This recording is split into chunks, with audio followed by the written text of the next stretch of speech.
en la ley de implementación del TLC, como ustedes saben, el capítulo 22, le da a cualquier miembro puede retirarse del tratado después de 6 meses de dar aviso. Esta siempre ha sido la espada de Damocles que hemos estado teniendo nosotros en los últimos meses cuando se empezó a negociar con México.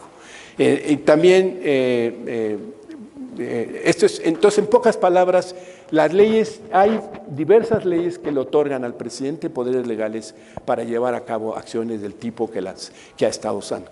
Y aquí lo que hago en esta siguiente sección de la presentación es cómo se han ido evolucionando las batallas, usando el término que me pidió el señor Mubarak que usara, las guerras comerciales. La primera batalla que se inició fue, como ustedes saben, la de paneles solares y lavadoras, que según el presidente Trump perjudicaban a los Estados Unidos. Como ven aquí, octubre 31, la UCITIC, a esto me refiero, la United States International Trade Commission, que es la institución que por ley, que por constitución, tiene que hacer la investigación para recomendar alguna acción de este tipo, llevó a cabo la investigación y en efecto recomendó al presidente aplicar aranceles, salvaguardas por el daño que han ocasionado a la industria de lavadores paneles en la industria, sección 201. ¿Qué pasó? Pues se le impusieron estas medidas de salvaguarda y automáticamente China investigó como medida de represalia exportaciones de Estados Unidos de sorgo. Y entonces Estados Unidos en enero de 18 impuso aranceles de salvaguardas globales sobre 8.5 miles de millones de dólares en paneles solares y 1.8 miles de millones de dólares en lavadora. Entonces, ¿qué pasó? Corea presentó un caso ante la OMC para protestar por esa imposición de aranceles y el caso sigue pendiente en la OMC. El gobierno chino anuncia medidas antidumping de 178. Entonces lo que hemos tenido aquí es una política en inglés se llama tit for tat, que sería ojo por ojo, yo creo que la traducción, que es conforme Estados Unidos ha tomado una acción, pues se ha replicado por los demás países cuando consideran los demás países que están violando la OMC, que es supuestamente el sistema internacional que también de alguna manera regula este tipo de cosas. Entonces, en paneles solares y lavadoras, el gobierno supuestamente se han llegado a cierto tipo de negociaciones, pero lo que tenemos es que pues se ha seguido avanzando, aquí ya no quiere jalar. Dos, acero y aluminio ha seguido, como ustedes saben, los siguientes productos que se decidieron afectar con base en la política de seguridad nacional de la sección 232 de la Trade Expand. El 16 de febrero el Departamento de Comercio hace reportes y argumenta que los productos de acero y productos de acero y aluminio son amenazas para la seguridad nacional y que serían sujetos a aranceles. Se le aplican a varios países, entre ellos a la Unión Europea, Corea del Sur, Brasil, Argentina y Australia.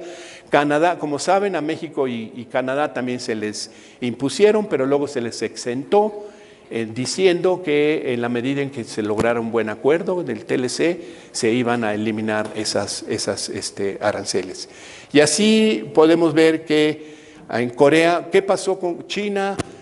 También adopta medidas de represalias equivalentes a 2.4 miles de millones de dólares, comparable con las 2 miles de millones de dólares. Entonces, Corea del Sur, esto es muy interesante, Corea del Sur quedó exento de los aranceles de acero a cambio de haber transformado su acuerdo de libre comercio que había negociado con Estados Unidos, en la cual decidió aceptar una reducción a sus exportaciones al 70% del volumen que venía exportando a Estados Unidos. Entonces, en la medida en que Corea aceptó reducir sus exportaciones, Estados Unidos le eliminó los aranceles. Pero China no, ha seguido. Y así tenemos que se ha ido dando una situación en que los tres países, ahora, ¿Qué fenómeno se ha dado? Los diferentes países se han visto obligados a negociar con Estados Unidos una reducción de sus exportaciones al país, a Estados Unidos, con el ánimo de que se eliminen los aranceles. ¿Cuál ha sido la política de los demás países? Tratar de aplicar aranceles de manera estratégica, de tal manera que Estados Unidos, sobre todo, aplicar en sectores y respecto de productos que más le duelan a congresistas, líderes de comités fundamentales que obliguen al presidente Trump a modificar su política. Esa es la política que habían venido utilizando. No sé si ustedes recuerden cuando en el caso de México, Estados Unidos, que teníamos el acuerdo para movilidad de camiones de transporte, que teníamos un acuerdo ejecutivo que estaba en vigor y lo eliminaron. México utilizó una represalia de 2.3 miles de millones de dólares a productos estratégicos, sobre todo agrícolas de Estados Unidos, y lo que provocó eso fue que el presidente Obama dio marcha atrás luego de esa política mexicana. Con el señor Trump no está operando. Y la gran pregunta es ¿por qué? No está operando en que haya habido una reconsideración de esta política. La visión que tiene el señor Trump es que la economía norteamericana está muy fuerte y no hay ningún impacto negativo que pueda llegar a tener estos aranceles. Hasta ahora no lo han convencido, por más que ha habido estudios que tratan de demostrarle que sí puede haber impactos importantes. Entonces, por ejemplo, ¿quién sale afectado por los aranceles de acero y aluminio? Pues aquí se ven todos los países que están siendo afectados, Vietnam, India, etcétera, y quiénes fueron exentados, etcétera, con base a una serie de negociaciones que Estados Unidos ha estado llegando. Entonces, ejemplo de respuestas que se llevaron a cabo por ciertos países. Canadá aplicó aranceles al acero, al aluminio, a productos agrícolas y a otros bienes de consumo. En la Unión Europea, productos agrícolas de comida, acero, China, frutas, nueces, etcétera, esperando que Estados Unidos modificara su posición. ¿Cuáles han sido los productos agrícolas que han sido más afectados por las represalias de los otros países a productos de Estados Unidos? Azúcar, arroz, vegetales, wheat, corn, soya beans, etcétera. ¿Qué es lo que hizo el presidente Trump? Como ustedes saben, estableció un programa de 12.500 millones de dólares de apoyo a agricultores que estaban siendo afectados por estas represalias que estaban tomando otros países. Entonces, por lo que se ve, el presidente Trump no está convencido de ceder ante las medidas de represalias que están los demás tomando. Entonces, otra área donde, como ustedes saben, el presidente Trump está muy convencido de que debe de hacer algo al respecto es en el robo de propiedad intelectual, tecnología y otras prácticas comerciales injustas que lleva a cabo sobre todo China.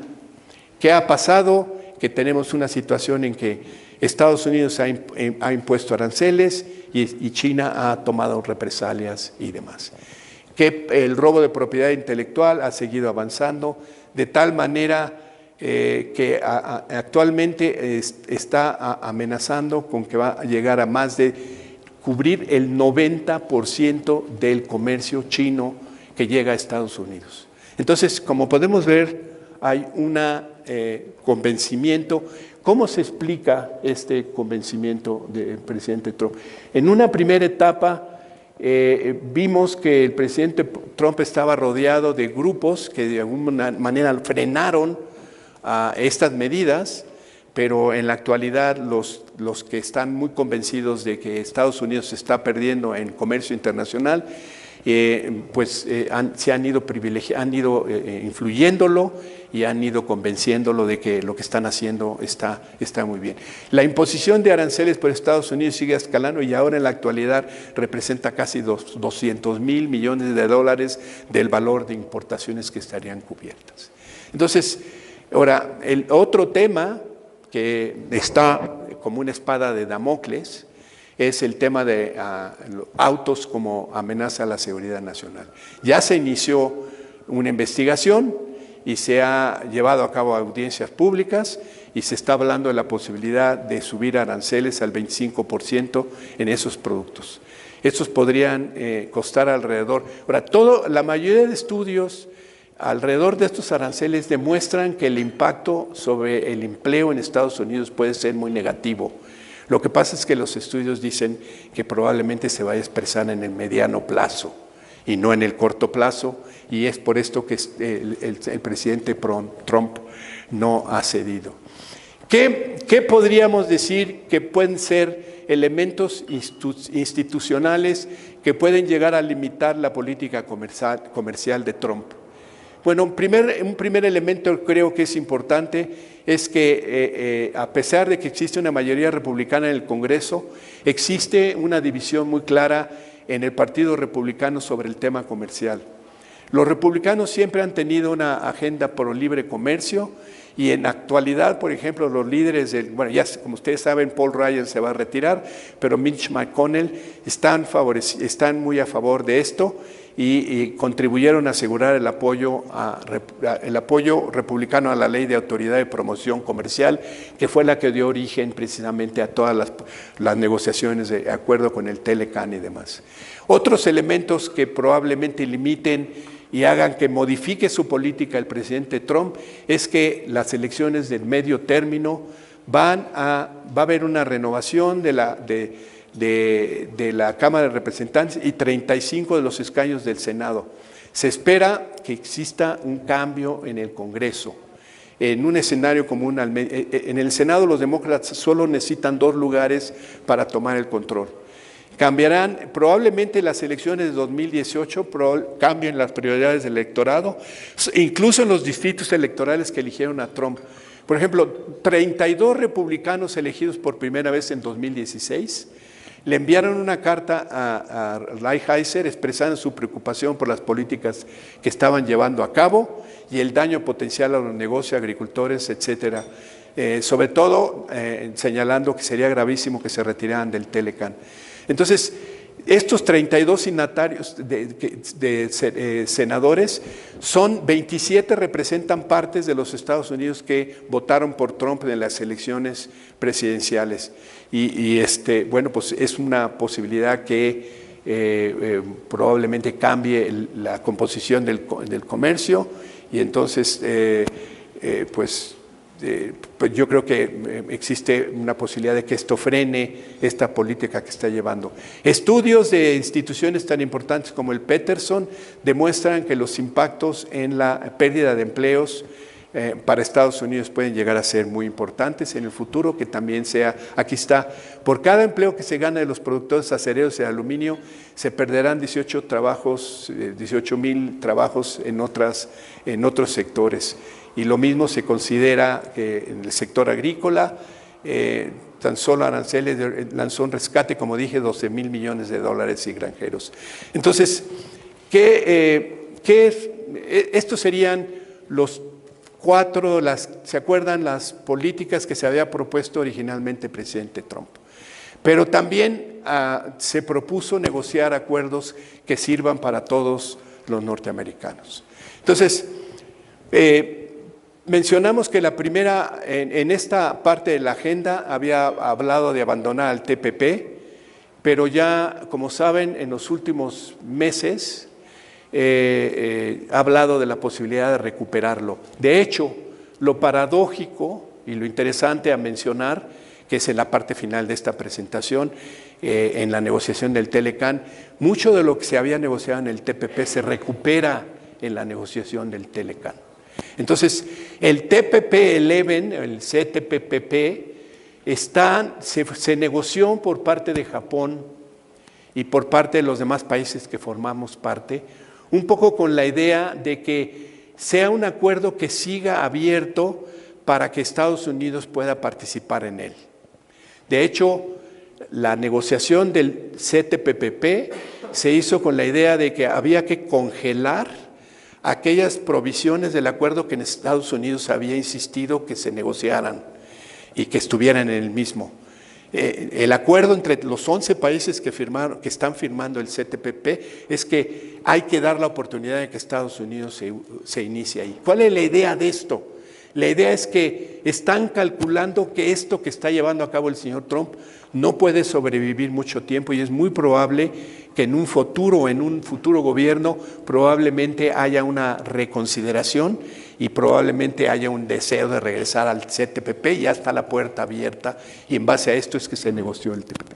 De hecho, otro elemento, por ejemplo, el TTIP, que es el Tratado Transatlántico que había empezado a negociar Estados Unidos y Europa, como ustedes saben, se dejó a un lado, pero se ha hablado crecientemente de que existe la posibilidad de que se vuelva a retomar. De hecho, en las negociaciones que se están llevando a cabo para eliminar los aranceles que se le impusieron a la Unión Europea, se está planteando la posibilidad de un acuerdo que, sin que se llame TTIP, si uno ve lo que están proponiendo como negociación, es un acuerdo que es básicamente lo que se había tratado de negociar. Es decir, eliminación total de aranceles es lo que se está planteando. Porque Trump, en su desconocimiento, bueno, yo diría que sí es desconocimiento. No quiero abusar de los, ¿cómo se llama? Locuras de Trump, pero él cuando dice, es que tienen ustedes aranceles demasiado altos y nosotros tenemos aranceles muy bajos. La Unión Europea le dijo, bueno, pues vamos a eliminarlos. Y entonces están, bueno, me parece muy buena idea. Eso era lo que estaban haciendo originalmente en el TTIP. Y estaban buscando nuevas normas regulatorias para uniformar sus sistemas de regulación, para propiciar el comercio. Y de hecho, esa es probablemente la agenda que vaya a guiar las negociaciones con la Unión Europea. Entonces uno dice, bueno, ¿qué está pasando?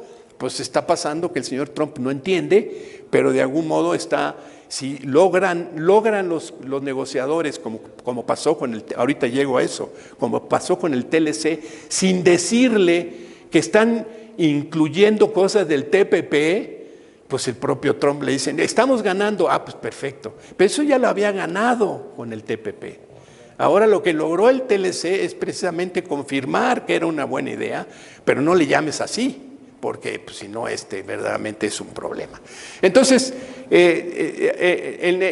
con la Unión Europea se está negociando algo muy parecido a lo que es el TLC. Ahora, ¿qué pasó con los acuerdos que estaban negociando? Ya mencioné el de Corea. El de Corea fue un acuerdo que ya se había negociado el libre comercio, pero Corea inteligentemente, Corea interesado en aprovechar la propuesta de Estados Unidos de eliminar armas nucleares para Corea del Norte, decidió que era muy importante buscar una fórmula de mantener el interés de Trump en la búsqueda de la eliminación de armas nucleares y al mismo tiempo asegurar que no vaya a perder la atención. Y entonces cuando Estados Unidos le dijo necesitamos renegociar y yo quiero que tú elimines tus importaciones de acero, o bueno, reduzcas tus exportaciones de acero, Corea, yo creo, pensando en sus intereses nacionales de seguridad, dijo me conviene aceptar estos cambios cuando a final de cuentas no voy a perder gran cosa porque yo soy muy ¿cómo se llama? Muy competitivo en términos de exportaciones. Si dejo de exportar el 30% de lo que estoy exportando a Estados Unidos, lo puedo desviar a otros países en toda la región en virtud de mi competitividad. Yo creo que lo hizo. De hecho, no solo aceptó eso, aceptó en su acuerdo que aumentaba la cantidad de camiones que iban a aceptar en la economía coreana, de 25,000 a 50,000 unidades para poder admitirlos unilateralmente. ¿Por qué lo hizo? Se unen a una carta de expertos que escriben sobre comercio internacional.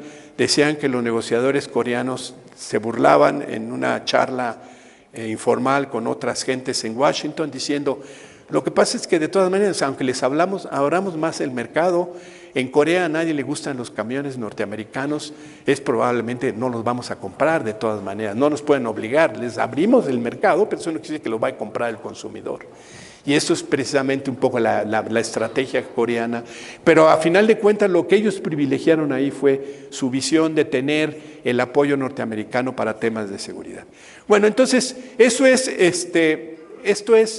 en cuanto a acuerdos. También me pidió el señor Mobarak que hablara de lo que pasó ayer, que es el Telecán, que yo creo que a todos nos interesa un poco.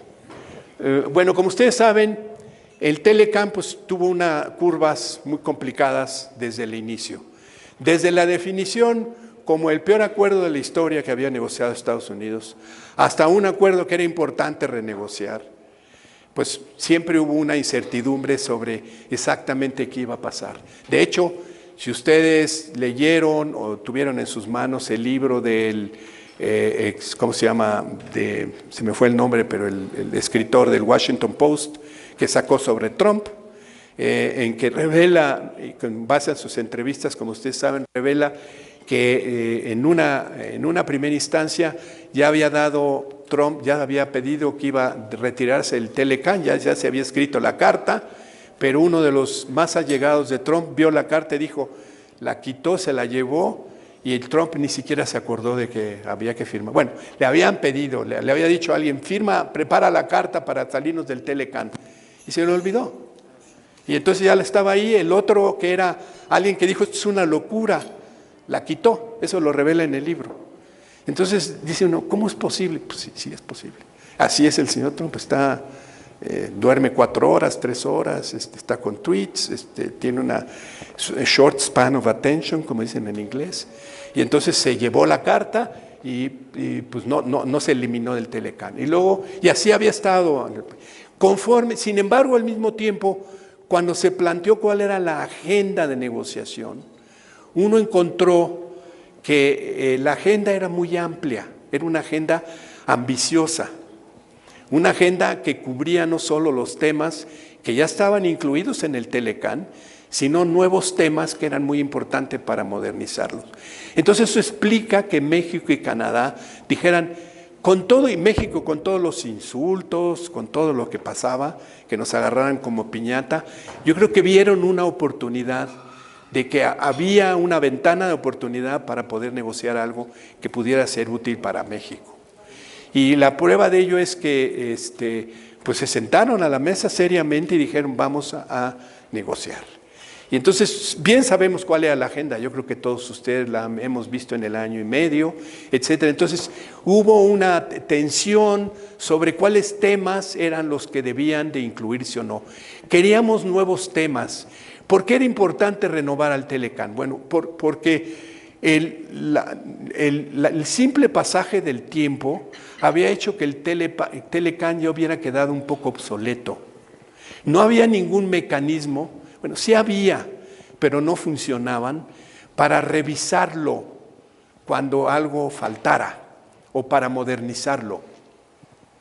Entonces, no había un capítulo el comercio electrónico ha ido subiendo enormemente en la actualidad y no había ningún capítulo en el Telecán que regulara un posible comercio electrónico. Los mecanismos de resolución de disputas estaban resultando inaplicables en varios casos y era muy importante renovarlos. En telecomunicaciones hacía falta mayor inversión. En servicios financieros también hacía falta actualizar muchas cosas. Y entonces, ¿qué es lo que pasó? Que se planteó una agenda muy amplia que incluye esto y que ayer a las 12 o a las 11 sacaron, ustedes lo pueden ver ya, se puede ver, son estos capítulos, precisamente lo que está ahora en el nuevo. Yo en una primera presentación había puesto el acuerdo bilateral, pero ahorita, hoy en la mañana lo pude cambiar porque también está en la versión que se negoció con Canadá. Es decir, tenemos todo esto de agricultura, bienes industriales, reglas de origen entre medios, textiles, medidas, todo eso ya estaba en el Telecán. Se renovó, se actualizó en el nuevo acuerdo. ¿Cómo exactamente? Hay que verlo con detalle, pero están ahí. Son 32 capítulos nuevos en el nuevo acuerdo Estados Unidos, México, Canadá. Acuerdo Estados Unidos, México y Canadá. Se cambió el nombre. ¿Por qué? Porque el señor Trump probablemente ha de haber dicho, el Telecán es algo que yo precisamente quería transformar. Quiero que sea un nuevo acuerdo.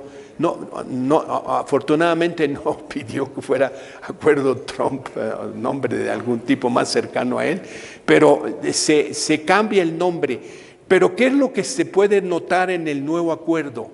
Se puede notar que se profundiza y se actualiza elementos del capítulo de inversión muy importantes en servicios financieros, telecomunicaciones, propiedad intelectual, medio ambiente, y se adicionan al Telecán actual a capítulos sobre comercio electrónico, pequeñas y medianas industrias, temas de competitividad, coherencia regulatoria, anticorrupción, facilitación de comercio. Se dan cosas muy importantes, según entiendo, que habría que ver con mayor cuidado, y empresas propiedad del Estado.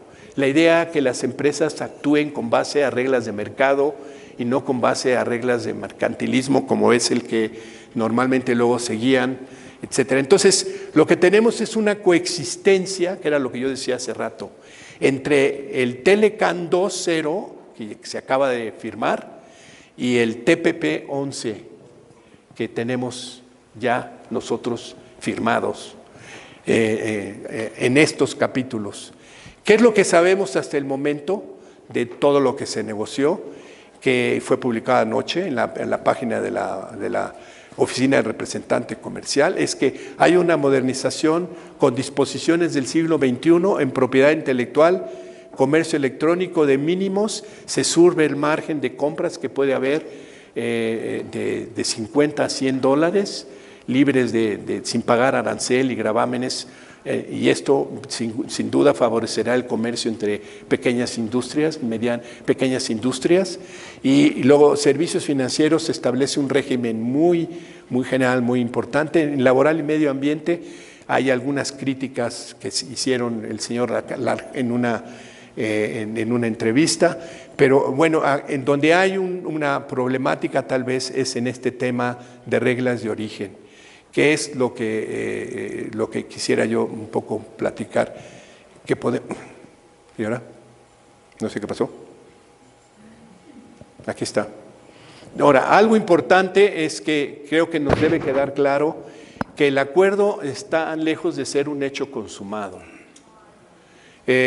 Ha sido criticado por tener una mezcla de disposiciones negativas y positivas, ahorita nos referimos a cuál, y va a necesitar la ratificación de los congresos, especialmente de Estados Unidos, que implicará un trabajo arduo. Todavía habla en esto de las 2 meses que faltan en que se presenta y que van las partes a ponerlo en lenguaje jurídico, puede haber muchos cambios que se pueden hacer a último momento y que obviamente grupos de interés, congresistas y demás van a tener mucho interés en modificar.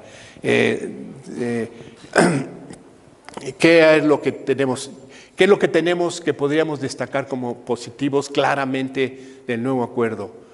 Muchas de las disposiciones del CTPP han sido retomadas, incluso las disposiciones suspendidas parece que serán incluidas y algunos irán más allá del CTPP, que podría tener consecuencias positivas. Las disposiciones alcanzadas modernizan al Telecán con la inclusión de disposiciones del siglo XXI y se espera que el acuerdo promueva empleo, competitividad y comercio.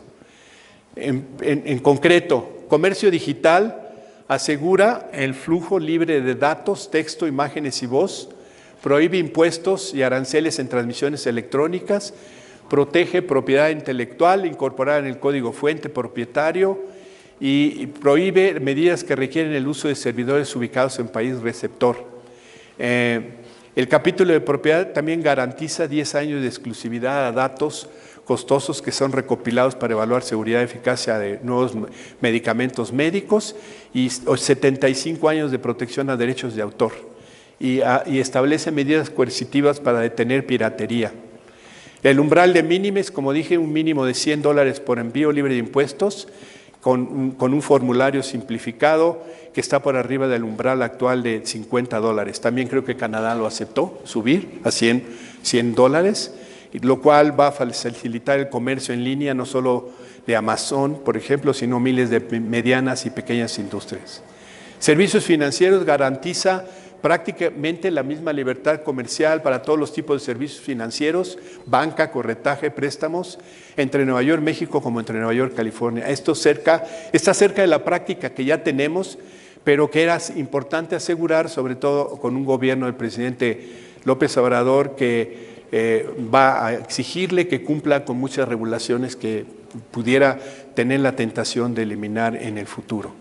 En agricultura, que era uno de los grandes píldoras ponzoñosas que había y que detuvo la negociación, como ustedes saben, por muchos meses, y que no cedió México y hizo muy bien, que era la idea de que se iba a interrumpir las exportaciones durante un periodo de en ciertos periodos del año se iba a dejar de exportar, era lo que quería Estados Unidos.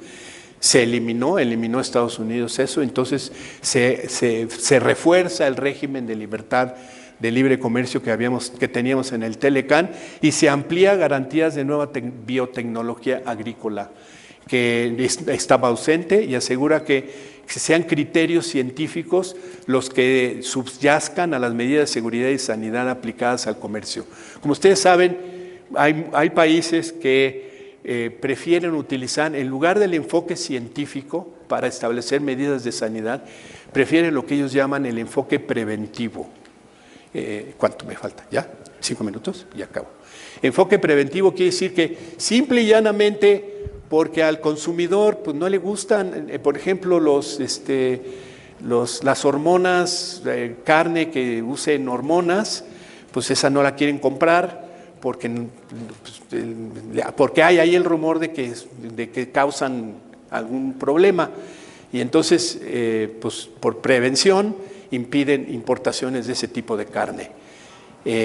Lo que establece el Telecán es que si no hay una base científica que impida, que justifique el prohibir una medida sanitaria que impida una importación, no es válida para propósitos de esto. Yo creo que eso es muy importante para asegurar un comercio, sobre todo con nueva biotecnología y demás en el sector agrícola. También se establece nombres geográficos de vinos, licores, el tequila, etcétera, van a estar protegidos y demás. Estándares mínimos laborales y estándares ambientales. Como saben ustedes, en el Telecán teníamos acuerdos paralelos que no tenían dientes.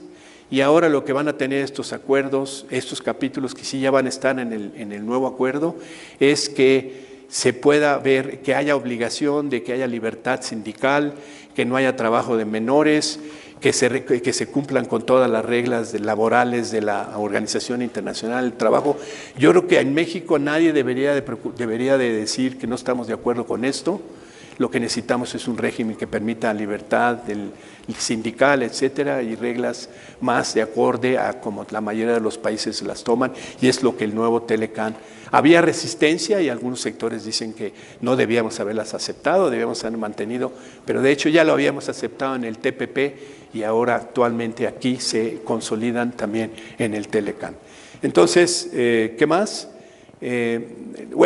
Aquí es el único sector que, como ustedes saben, es lo que está produciendo una problemática, que es el incremento del valor de la regla de origen a 75%, que supuestamente con esto lo que se favorece es que haya producción de partes, etcétera, que normalmente se importan o se importaban de Japón, de otros países asiáticos, ahora se tengan que hacer en la región.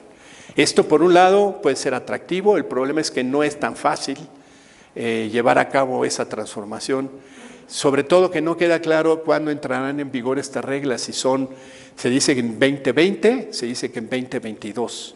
No sé si en 4 años se pueden adaptar a una nueva regla de origen tan amplia, pero según los negociadores mexicanos, ya hay varias compañías, varios sectores que cumplen con la regla, están en un 70 y que sin ningún problema, probablemente en 2 años, 5 la puedan cumplir. Hay otros que dicen que no es así, habría que ver los detalles. Nueva norma de contenido, ahora también hay 75% de regla de origen en la región. Como ustedes saben, Estados Unidos quería que fuera 50 de regla nacional.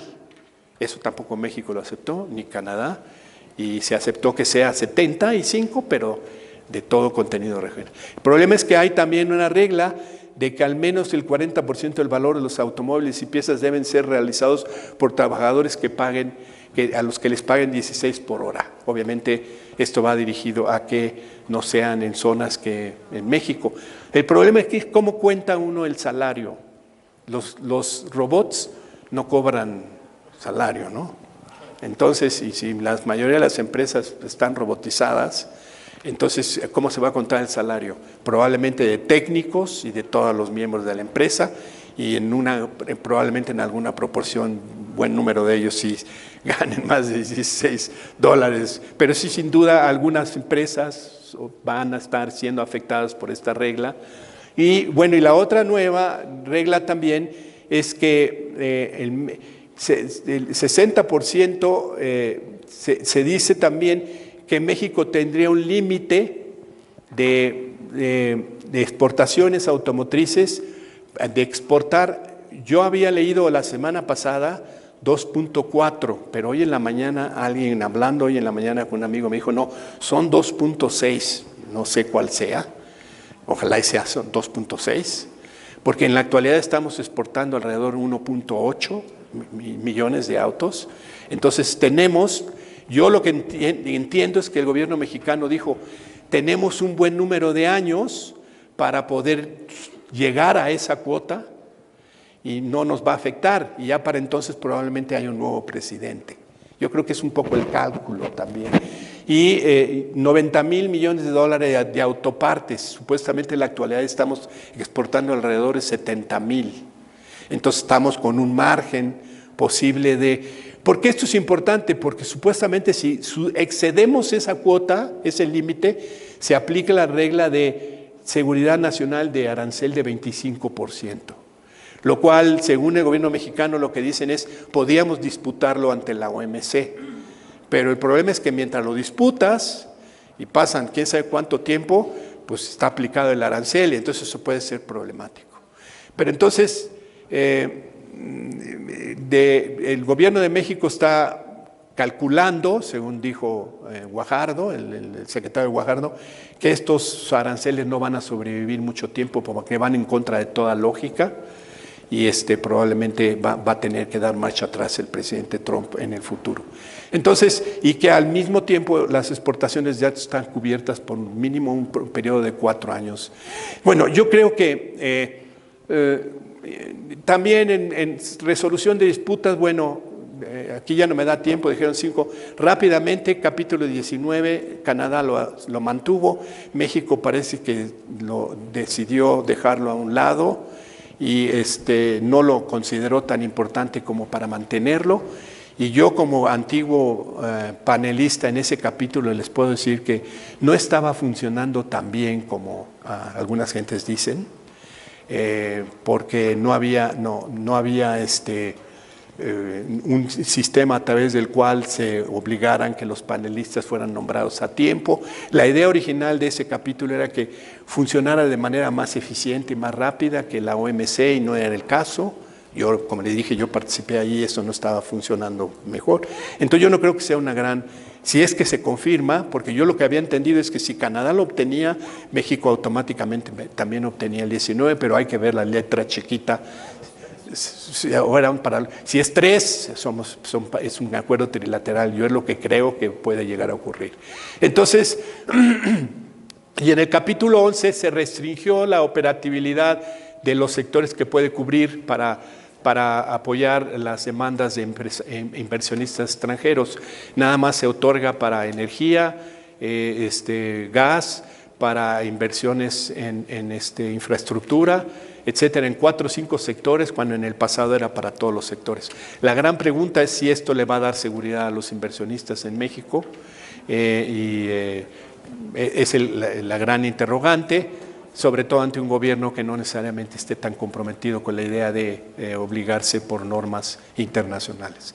Entonces, pues, ¿qué les puedo decir? Que ya no puedo entrar a detalles de qué es lo que puede pasar. Puede pasar con el acuerdo en el Congreso norteamericano. Si llegan los demócratas, probablemente quieran medidas más estrictas en términos laborales en otros sectores. No está muy claro. Digo, hay tanta inversión en el acuerdo que uno esperaría que para noviembre o diciembre se pueda firmar. Para algunos otros expertos no necesariamente va a ser el caso, porque hay elementos negativos y positivos, que hay sectores que no están muy de acuerdo con que se hubieran firmado, sobre todo en el sector automotriz y en el sector pero yo creo que si uno ve en su conjunto el acuerdo, uno podría decir que fue como decía el señor Mubarak, fue un acuerdo, por algo había insistencia en que fueran los 3 países. Yo creo que el acuerdo, a final de cuentas, va a servir de modelo a futuros acuerdos que negocie Estados Unidos con otros países, así como pasó con el Telecan original. Y yo creo que normalmente lo que pasa es que cuando hay tanta inversión de capital en la negociación, meses y meses, tantos recursos, es muy difícil, la propia presión política va a llevar a que haya una búsqueda para aprobarlo. Y yo creo que, bueno, por lo pronto lo que les puedo decir es, ya los mercados tomaron una postura. Hoy en la mañana, como ustedes saben, el dólar apareció a 18.70, lo cual se redujo como por 17 centavos en una sola jornada. Entonces yo creo que los mercados ya la leyeron de manera positiva. A lo mejor los analistas y los expertos le van a ver la letra chiquita y van a decir no es tan bueno, pero por lo menos los mercados. ¿Y qué quiere decir que lo vean? Pues que da esa certidumbre, que se mantiene la estructura trilateral, que era muy importante. Si hubiera sido bilateral, probablemente la respuesta no hubiera sido tan positiva. Y yo creo que estamos ante un futuro en que, ya viendo los detalles y viendo todo en su conjunto, midiendo las ventajas que van a tener la modernización, los capítulos adicionales, probablemente veamos que es un acuerdo positivo en lo general, aunque tal vez en ciertos sectores no sea tan benéfico como uno hubiera querido. Pero como dicen unos economistas, el economista John Lipsey, canadiense, cuando tú no puedes encontrar la mejor opción por cambio de circunstancias, siempre hay que buscar the second best. Y yo creo que aquí lo que pasó es que si no se pudo the first best, pues por lo menos the second best. El problema era que hubiera sido un zero best, que era lo que se estaba planteando, una salida del Telecan, que hubiera sido, yo creo que todos estamos de acuerdo, que hubiera sido un desastre si eso se hubiera implementado. Entonces, valió la pena aguantar los embates, las faltas de respeto, las broncas, etcétera, malos tratos del señor Trump, pero así hemos estado acostumbrados en México, en la historia de México con Estados Unidos, siempre hemos tenido que tener la cabeza fría y tener claro cuáles son nuestros intereses nacionales, y yo creo que en este caso todo el mundo tenía claro que era muy importante mantener este acuerdo para efectos de fortalecer y mantener una estabilidad y crecimiento de la economía. Y yo creo que el presidente López Obrador entrará con un pie firme al poder, y yo creo que por eso lo estuvo apoyando tan fuertemente. Gracias.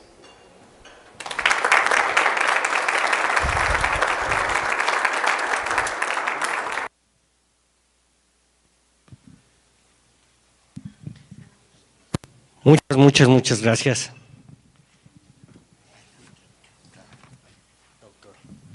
Muchas gracias, doctor. Para UCSS es un privilegio escucharlo, es un honor, y para un servidor es un honor particular, porque estamos justo en esta 19ª reunión de nuestra firma, cerca de compartir con ustedes también un aniversario más, ya su 78 aniversario, este 8 de octubre, del Colegio de México, que si lo reconocemos desde su primigenia fundación, ya estamos a 80 años desde la Casa España hasta el día de hoy. Entonces, en estos 80 años de este esfuerzo, a 78 años de su correcta fundación, ya también a 17 años de su autonomía, con tanto esfuerzo, con tanta investigación, nos sentimos muy honrados y muy orgullosos. Su doctorado, su presencia en nuestra firma nos reviste, nos llena de orgullo como mexicanos, como ser parte de este grupo de profesionales que nos esforzamos todos los días por tener un México mejor. Muchas gracias, doctor.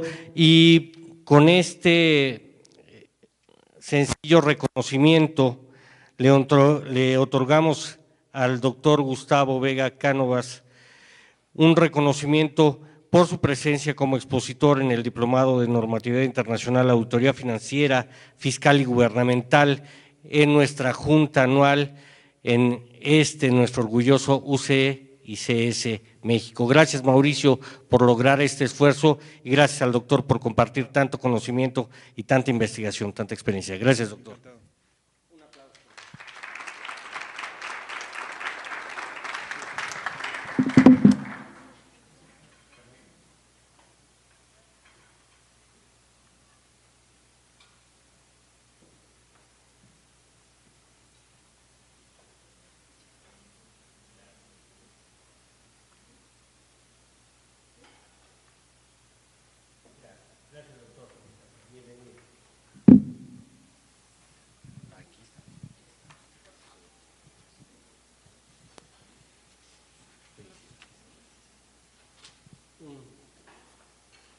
Muchísimas gracias, Gustavo.